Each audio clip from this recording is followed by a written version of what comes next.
Agora o César Prata, que é vice-presidente da Câmara Setorial de Equipamentos Navais e de Offshore da BIMAC.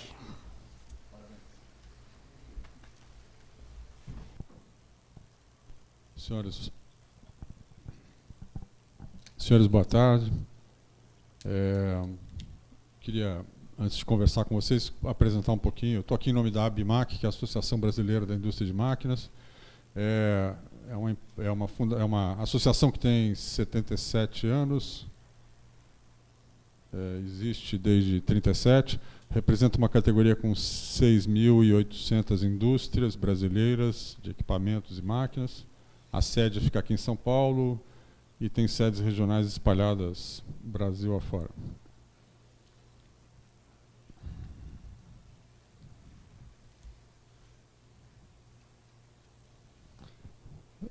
Há uma concentração dessas indústrias de máquinas aqui no estado de São Paulo, como vocês estão vendo ali. Tem 69% das empresas aqui. O segundo estado que concentra a indústria de máquinas é o Rio Grande do Sul. Terceiro é o Rio de Janeiro e aí por diante. O faturamento do nosso setor é de mais ou menos 80 bilhões de reais por ano. Nós exportamos, até 2 anos atrás, a gente exportava mais ou menos 1/3 de tudo que produzíamos aqui em termos de máquinas. Agora, com o câmbio um pouquinho mais favorável, a gente está exportando perto de 25%, um pouquinho abaixo de 30%. Os principais destinos das nossas exportações são América Latina, nossos vizinhos, está caindo bastante, né, como vocês estão vendo lá no fim de curva.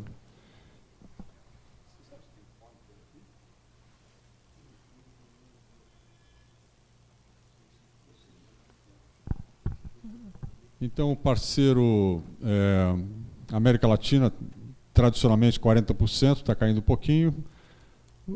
O segundo colocado aqui é os Estados Unidos, a economia deles recuperando um pouco mais rápido, e a Europa.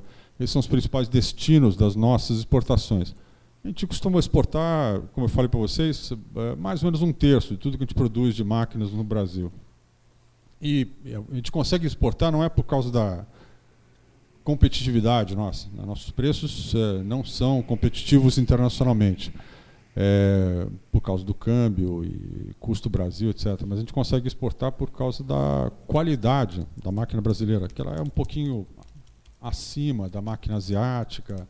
Em alguns setores específicos, por exemplo, máquinas agrícolas, nossas máquinas são consideradas melhores que as americanas, então a gente exporta para os Estados Unidos. Então, esse feito de exportar é mais por causa da qualidade. As máquinas também brasileiras são conhecidas lá fora pela especificidade. Sabe? Elas são máquinas dedicadas a assuntos mais específicos, enquanto as máquinas americanas, europeias, asiáticas são máquinas mais genéricas. E esse é o motivo pelo qual a gente consegue exportar aí 1/3 do que a gente produz.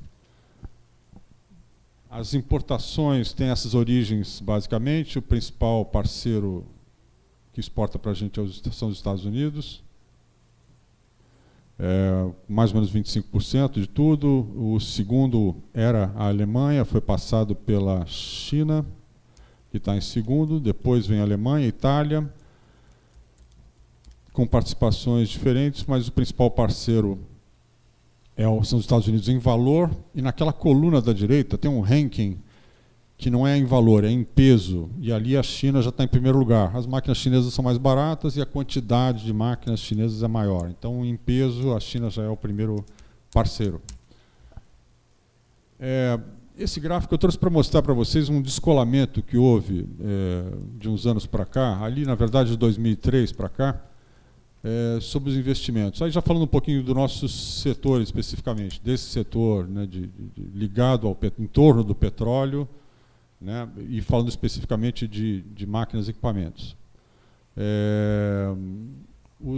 Se a gente partir de uma base lá de 2003, os investimentos em exploração e produção de petróleo, eles cresceram 500%. Partindo de uma base de 100, chegamos a quase 600 lá.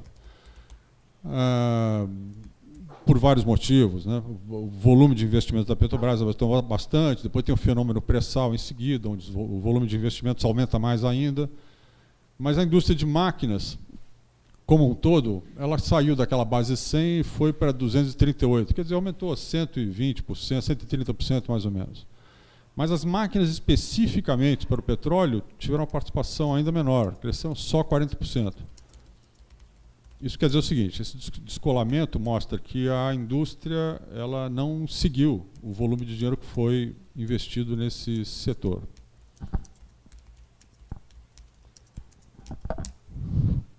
O mercado de nave-peças, isso é uma lista, isso depois vai ficar à disposição dos senhores, é uma lista genérica de equipamentos e coisas que o Brasil sempre fez. Vocês sabem que nos anos 70, 80, quando saía um navio brasileiro aqui dos estaleiros, Ishikawajima, Verolme, que eram estaleiros tradicionais aqui no Brasil, esses navios tinham 90 e tantos % de conteúdo local. O Brasil fazia quase tudo aqui, desde caldeiras até móveis para navios, até motores principais, tudo era feito aqui, com raras exceções. Durante a década de 90, que foi uma época para nós, chamada década perdida, que a economia muito ruim e tudo mais, e o setor naval principalmente deu uma diminuída, muitas dessas empresas fecharam, outras migraram para outros setores da economia, né, passaram a fazer bens industriais e tal.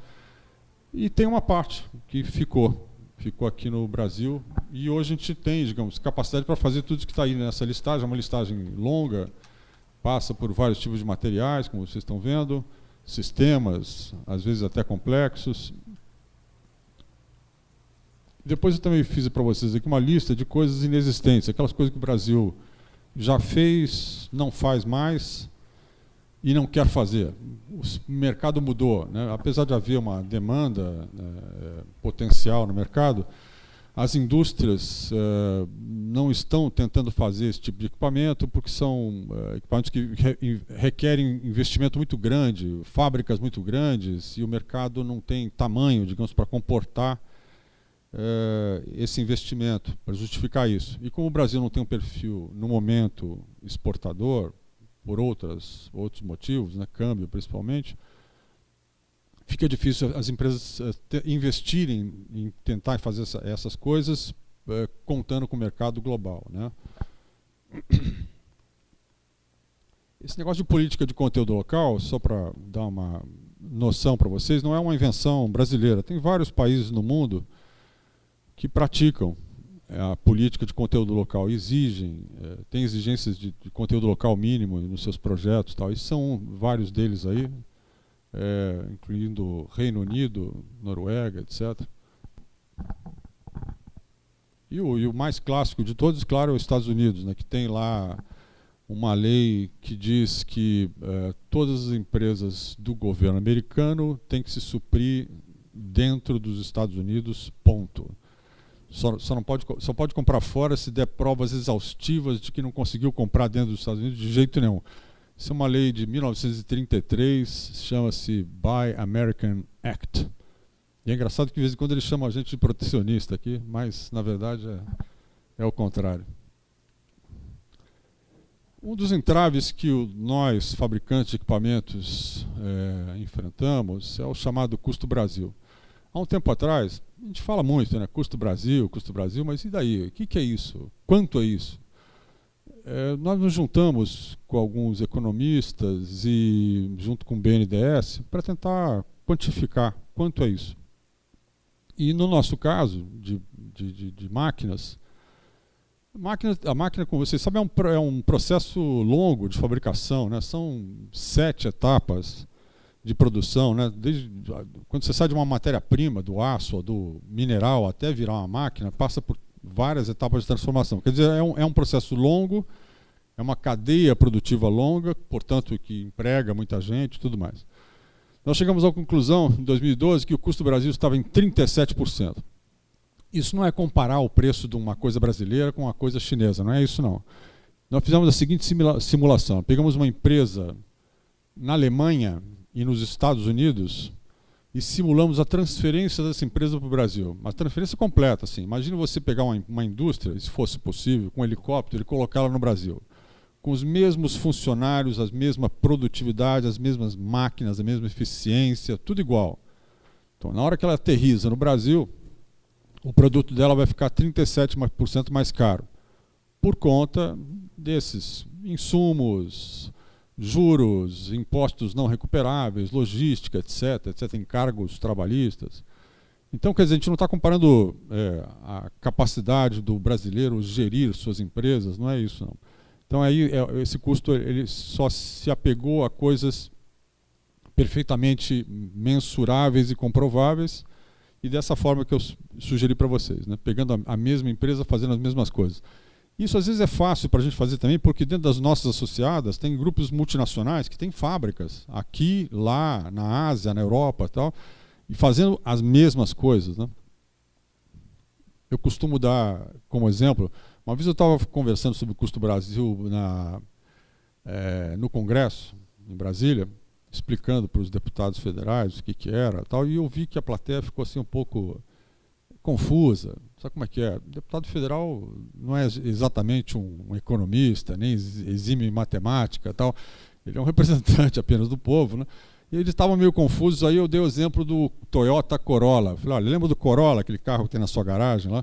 Pois é, então o Corolla é aquele carro que é produzido aqui no Brasil, é feito igualzinho lá no Japão, igualzinho na Europa, no Canadá, em todo lugar, né?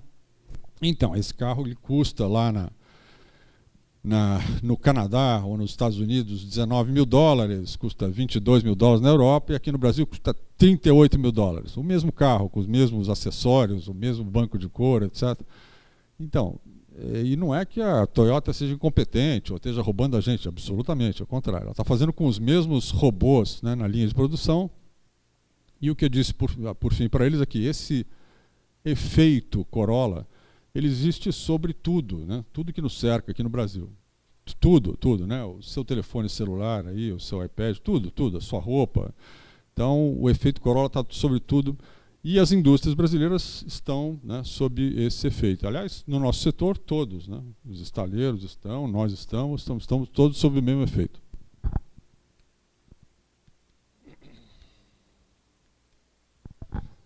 Então, um dos particularidades do nosso país é a carga tributária. Hoje, a arrecadação nossa está em torno de 36% do PIB, né, de tudo que se produz no Brasil. Comparando com outros países ali, como a Rússia, 23%, China, 20%, Índia, 13%. Aí pegamos só os nossos parceiros de BRICS. Então, por aí vocês veem que é bastante diferente, né? Tentar produzir alguma coisa no Brasil. E tem o fenômeno câmbio. Na minha opinião, o principal culpa... Se eu tivesse que resumir o problema brasileiro em termos de competitividade em uma coisa só, eu diria câmbio, particularmente.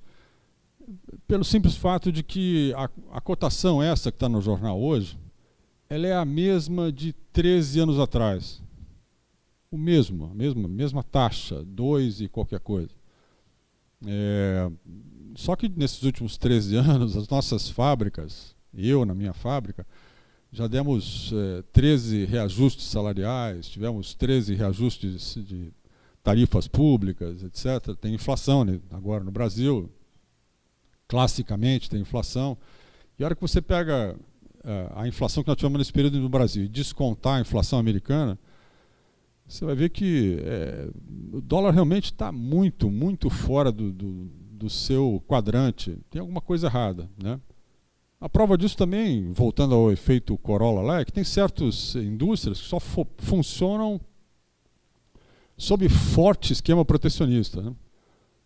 A indústria automobilística, né? Por exemplo, hoje para você importar um automóvel tem uma barreira lá de 35%, mais o inovar alto, que é o diferencial de IPI de 30%. Se você juntar as duas coisas, isso quer dizer o seguinte: a indústria automobilística hoje no Brasil trabalha com um câmbio de 4,40, 4,30.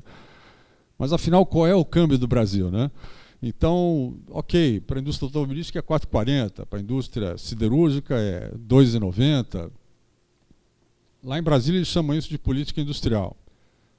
Eu costumo chamar de colcha de retalhos. É difícil você saber onde é que você está, né? Tem alguns setores que têm benefícios, outros não, e os critérios para você conceder isso para um e não para os outros, é difícil, né, julgar.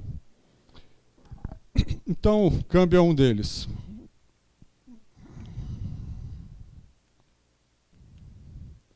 O que aconteceu também nesses últimos anos, assim,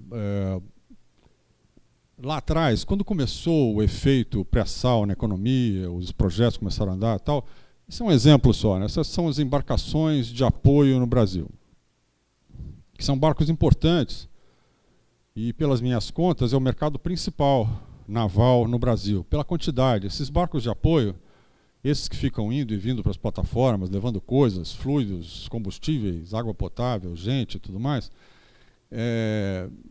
há 30 e tantos anos atrás, eram barcos assim que tinham 40 metros de comprimento, 50, eram barcos pequenos até, mas eles cresceram à medida que águas mais profundas, né, mais longe da costa, são verdadeiros navios. Eles começam em 50, 60 metros e vão até 150 metros de comprimento. E são barcos caros, porque eles são repletos de equipamentos, e os mais caros custam 500 milhões de dólares. Os mais comuns, aí, que tem quantidade maior, custam 80 milhões de dólares. E quando vocês veem as quantidades, o número de barcos, tem mais de 400 em operação, é um volume de dinheiro envolvido muito grande. Por isso, é um mercado mais importante para quem está no setor do que as próprias plataformas de petróleo, ou sondas, ou navios petroleiros, né? Esse mercado de embarcação de apoio é importante. Havia um consenso na época de tentar substituir as embarcações de bandeira estrangeira, que são pagas em afretamento, em dólar, né? E é uma despesa alta em dólar, e tentar trocar por barcos brasileiros. Mas o resultado de lá para cá foi que a gente conseguiu aumentar, nesses últimos 4 anos, por exemplo, 5 anos, de 140 para 180 embarcações, mas o número de embarcações estrangeiras em operação aumentou bastante mais. Então, quer dizer, a gente não teve sucesso nos nossos planos de inverter isso, fazer que tenha mais embarcação de bandeira brasileira. É claro que minha apresentação é curta, porque eu queria, na verdade, mais conversar. A gente está aqui para debater, expor ideias, né? Então, por que tudo isso? Por um lado, a gente tem uma empresa, né, brasileira, a Petrobras, que ela tem suas obrigações, seus compromissos, suas metas com seus acionistas e tudo mais, né? A Petrobras não é uma empresa que faz política industrial.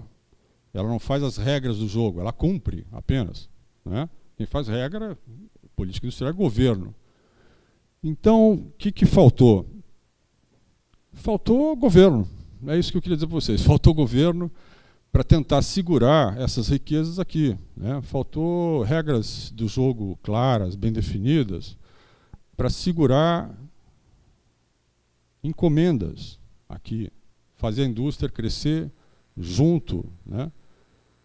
E não adianta crucificar a Petrobras por isso, não. Ela está fazendo o que ela tem que fazer, lutar lá pelos resultados dela no fim de ano, pelo balanço dela.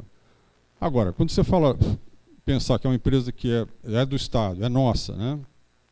E tem alguém fazendo as regras do jogo acima dela, né? Ministério de Minas e Energia, Ministério do Desenvolvimento, a própria Presidência da República, ali houve uma falha, realmente houve uma falha. Hoje, por exemplo, no nosso setor, nós temos regimes tributários especiais. Nesse setor. No nosso setor, nós temos 2 regimes, os mais importantes são o Repetro, que concede benefícios para a construção das plataformas, basicamente, e o REB, que é para as embarcações, os navios em geral. Esses regimes, em geral, eles concedem... O que é isso? O sujeito quer investir em fazer plataformas ou navios, esses regimes concedem isenções para quem quiser investir nessa área. Então, ok, você não vai pagar os impostos locais, o ICM, o IPI, o PIS, o COFINS, etc. E não vai pagar o imposto de importação. Nesse momento é que o governo, ele, digamos, fez uma espécie de gentileza ou caridade com chapéu alheio, né? Como é que ele vai tirar o imposto de importação que protege a minha indústria, né? Qual foi o critério aí, né? Vamos proteger quem? Uma vez eu expliquei para o ministro do Desenvolvimento, por exemplo, que ficou surpreso com a minha explicação, ele também não tinha a menor ideia do que eu estava falando, que é o seguinte: a nossa indústria de máquinas, essas 6.000 e tantas que eu apresentei para vocês, elas juntas faturam o dobro da indústria automobilística. Empregam também o dobro da indústria automobilística.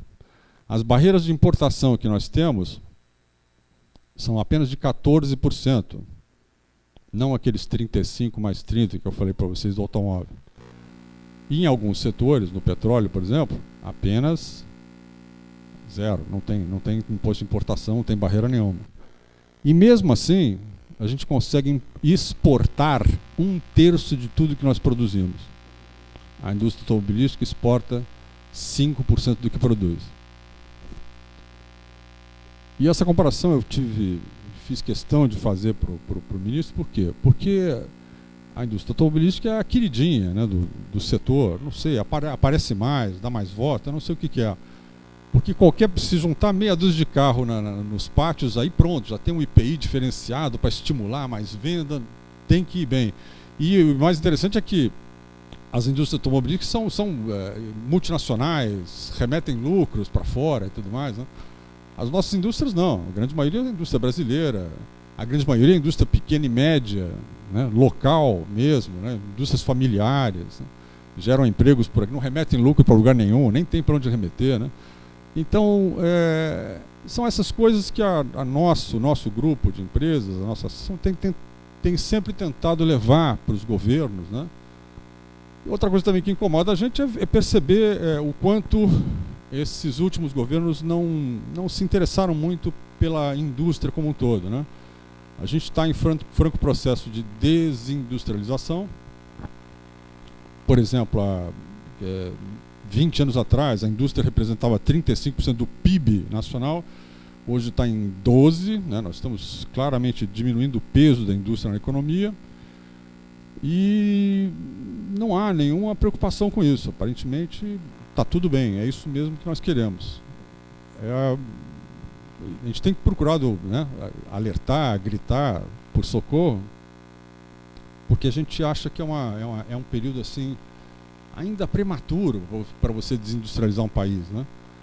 Tem países ricos, né, que deixaram de fazer certas coisas, mas eles já estão naquela fase de que estão exportando entretenimento, tecnologia. Você tem lá o Vale do Silício, ou tem a Disney, ou tem as grandes universidades que nós mandamos os nossos filhos estudar lá e não ao contrário, né? Então, quer dizer, nós estamos muito longe dessa realidade, né? O Brasil ainda precisa muito de indústria. E o parque industrial nosso, que tem 150 anos de idade, demorou esse tempo para ser constituído, hoje está sendo desmontado por falta de políticas de governo, né, que estimulem, favoreçam e protejam os empregos aqui, né? Eu percebi na lista que tem alguém de sindicato de trabalhadores aí, na plateia. Companheiro, é isso aí. É engraçado que pela primeira vez os sindicatos patronais e os dos trabalhadores estão conversando agora. A gente sempre foi inimigo, né? Fica brigando, não, quero 40 horas semanais, não sei o quê. Agora inverteu, agora a gente está junto, chorando as mágoas, porque nossas indústrias estão demitindo, mas é a realidade que a gente tem hoje, né? Então, as empresas de petróleo, como um todo, os estaleiros, sempre que possível, eles têm a propensão a adquirir seus bens fora do país. É mais barato, sim, é mais barato, por motivos óbvios, né? Câmbio, custo do Brasil. E qual é o jeito de segurar isso aqui? Política de conteúdo local. É uma coisa meio chata, né? Por quê, né?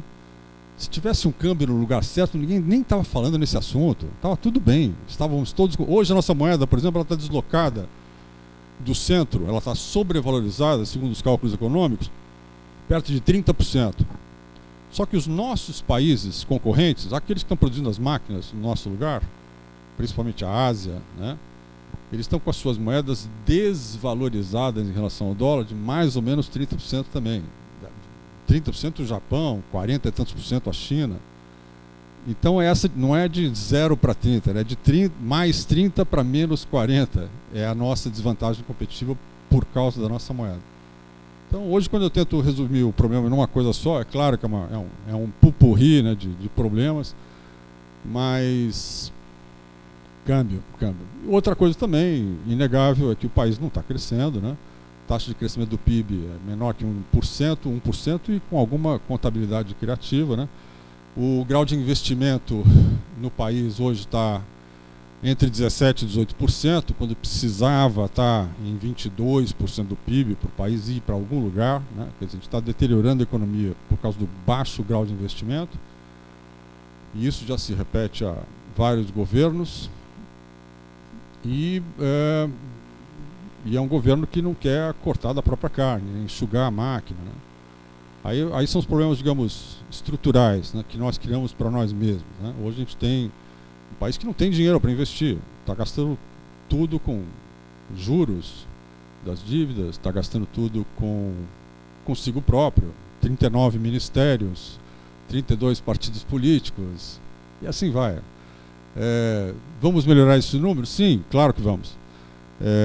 Estamos em época eleitoral, e nessas épocas a gente sempre debate o país, e todos os candidatos, nós da BMAC já estivemos com todos os candidatos recentemente, e colocamos os problemas nacionais, e todos assim estão conscientes e comprometidos a buscar melhoras nesses números. Então tem esse lado positivo. Mas é isso que eu queria colocar para vocês. Então o nosso setor naval, ele não está descolado da realidade brasileira, né? Somos mais um setor, sofremos as consequências das políticas que hoje estão aí vigentes. Muito obrigado.